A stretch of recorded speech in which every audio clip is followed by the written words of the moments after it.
O objetivo hoje é discutir a questão do processamento de faturas. Essa é uma questão importante porque muitos gerentes de telecom consideram essa função como uma função não nativa da área de telecom e que pode e deve ser terceirizada. Nós vamos discutir como, na nossa visão, essas tarefas devem ser executadas e discutir como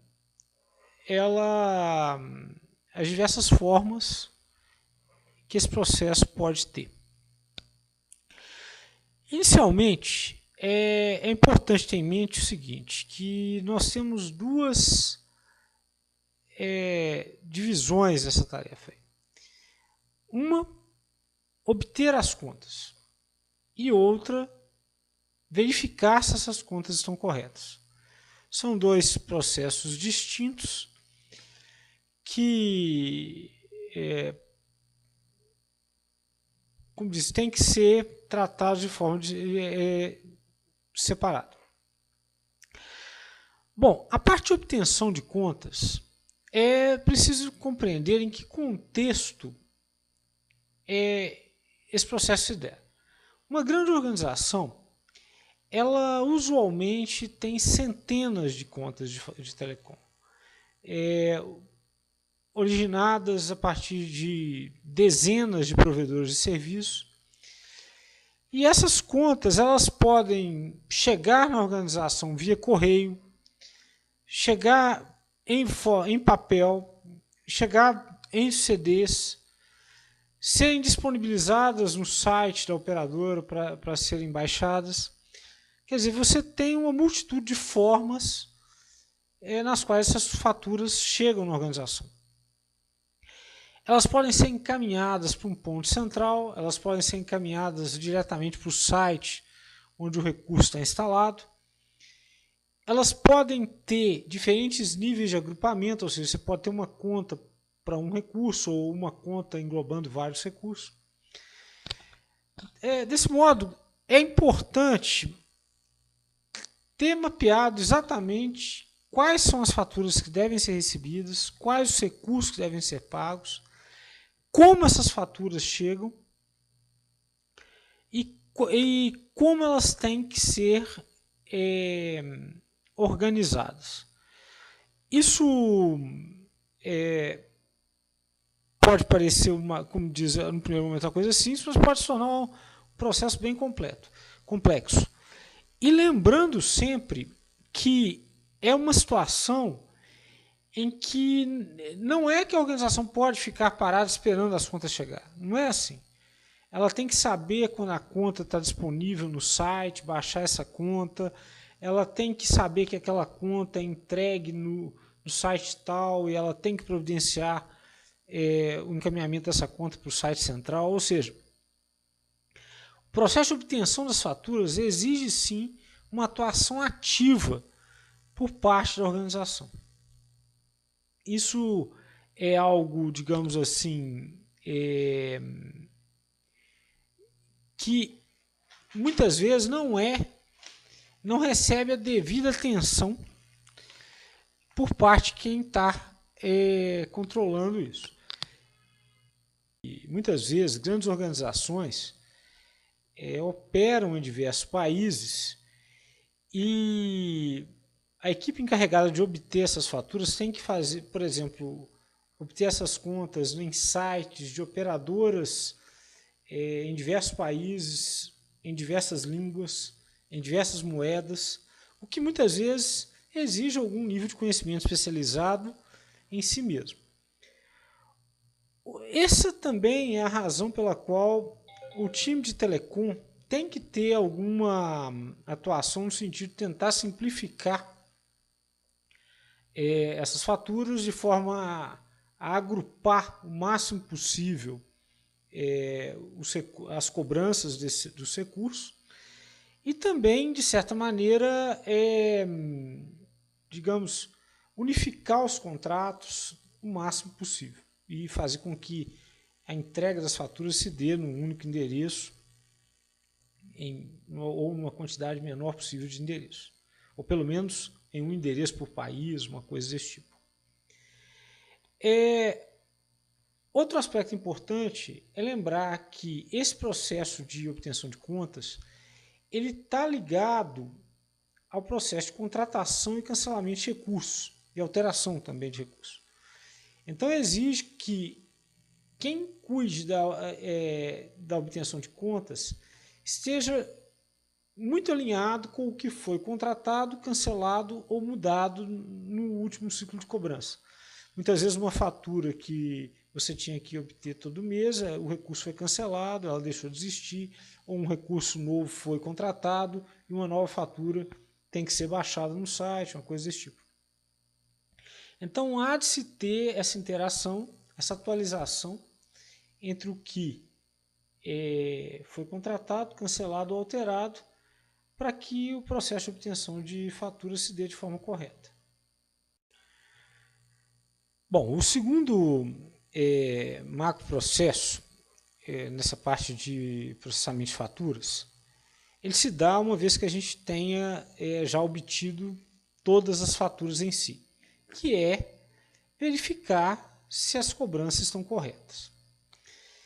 Esse processo ele pode ser desenvolvido com níveis de profundidade diferenciados, sendo que no primeiro nível, mais básico deles, a gente tem que verificar se a fatura de fato pertence à organização, se aquele recurso contratado ele está em uso pela organização e instalado em um site da organização.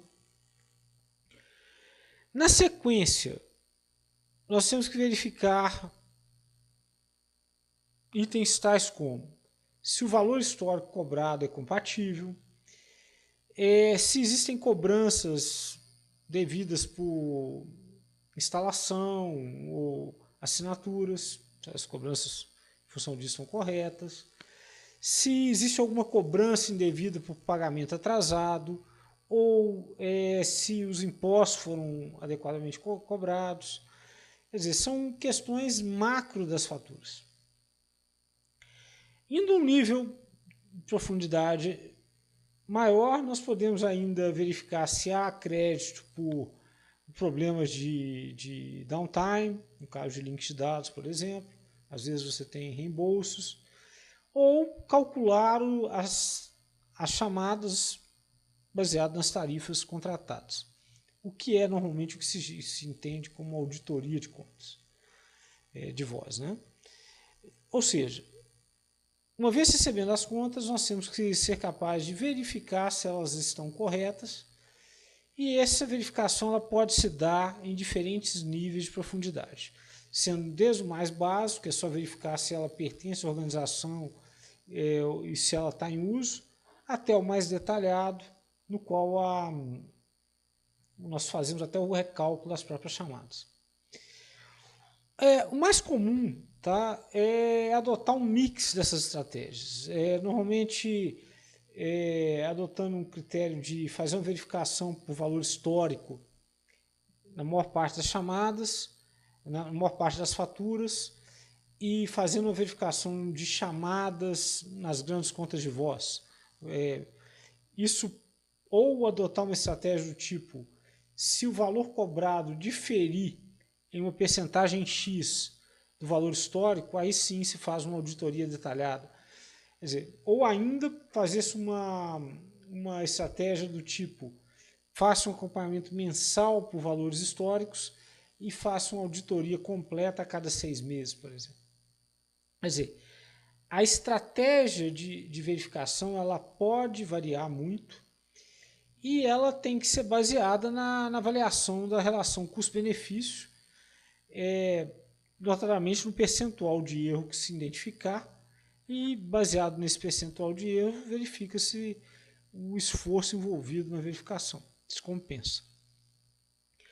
É importante, no caso de identificação de erros, tratar as causas raízes desses erros, de forma a tentar trazer esse percentual para um valor baixo, e, ao mesmo tempo, ter uma atuação, uma definição quanto à forma de tratar a fatura, a disputa dos valores. Então, por exemplo, pode-se adotar uma estratégia de se pagar e pedir o reembolso posterior, no caso se identifique discrepância, só pagar uma vez que a discrepância seja discutida, ou só pagar aquilo que se entende como correto e a diferença só pagar uma vez discutindo a discrepância. Quer dizer, existe toda uma gama de possibilidades de como atuar uma vez identificando discrepância.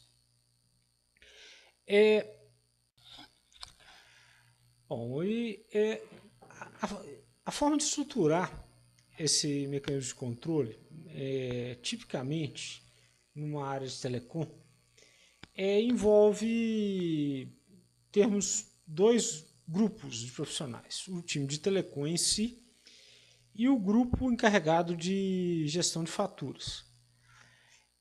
O fundamental é que esses dois grupos, a relação entre esses dois grupos é simbiótica, porque da mesma forma que o grupo de telecom é alimentado por esse grupo de gestão com toda sorte de informações referentes a custo e problemas de faturamento e coisas desse tipo, o grupo de telecom tem que alimentar esse grupo, o grupo de gestão de contas, com todas as informações relativas a acréscimo de recursos, cancelamentos, alterações de tarifas e coisas desse tipo.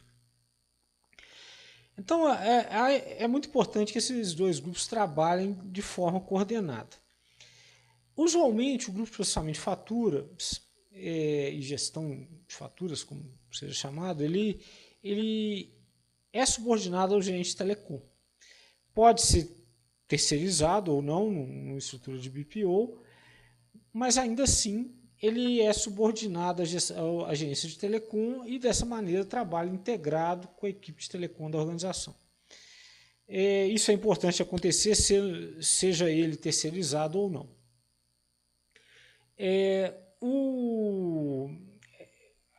uma questão, digamos assim, que tende a funcionar melhor quando alguns fatores estão presentes. Se o grupo de gestão de contas ele é subordinado ao mesmo gestor, normalmente o gerente de telecom, se ele trabalha fisicamente próximo à equipe de telecom, se ele pertence à mesma organização, se ele usa o mesmo ERP de gestão que o pessoal da área de telecom usa para controle de inventário e coisas do tipo. Se todos esses fatores estiverem presentes, a tendência é que esse processo funcione bem. Na medida que algum dessas componentes não esteja presente, há uma tendência eventual de descoordenação, digamos assim, entre esses dois grupos, o que tende a fazer com que essa gestão perca um pouco a eficácia.